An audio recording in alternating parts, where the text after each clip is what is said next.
कैलाश छोड़ करके भगवान महादेव स्वयं आते हैं। इस कथा के द्वारा विभीषण को स्वयं भगवान राम के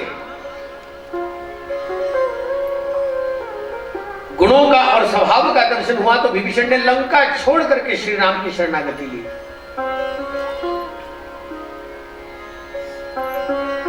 इसी कथा को सुनकर के भगवान राम के स्वरूप की चर्चा नहीं हुई, लेकिन भगवान के स्वभाव की चर्चा मतंग ऋषि के आश्रम में हुई। इसलिए भगवती शबरी ने भी उसी कथा के द्वारा, उसी कथा के साधन के द्वारा अपने जीवन को राममय कर दिया। ये सब कुछ हो सकता है केवल कथाओं के द्वारा।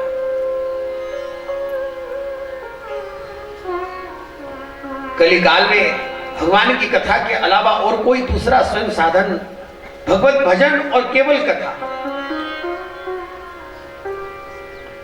जितना अधिक भजन होगा, जितना अधिक स्वयं भजन का साधन होगा और जितना अधिक हम कथा का श्रवण करेंगे, श्रवण और भजन का साधन, श्रवण और भजन,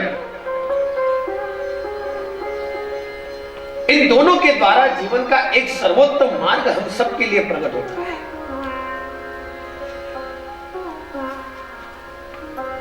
मुक्ति के समूचे साधनों को लेकर के जिस प्रकार के हमारे जीवन में सारे के सारे जिन बातों को लेकर के हम चलते हैं, कलिकाल में आप एक बात अवश्य ध्यान में रखना। गोस्वामी जी महाराज ने इस बात को चर्चा लेकर के केवल एक ही बात, सर्वोत्तम एक बात कही। और भगवान जब स्वयं इस बारे में करते हैं, गोस्वामी जी महाराज जब इस बारे में चर्चा करते हैं, तब एक ही बात को वास्तविकता में दोहरा करके बताते हैं। दोहरा करके बताना, इसका मतलब है ये बात पक्की है। अगर इस बात को तुम्हें करना है तो ही तुम्हारा जीवन का उद्धार होगा। संतों के जीवन में कोई बात दोहराई जाए, ये दोहराना ही कल्याण का मार्ग होता है। अरे कोई व्यक्ति, बड़ा व्यक्ति जब एक आध बात को बार बार कह रहा है,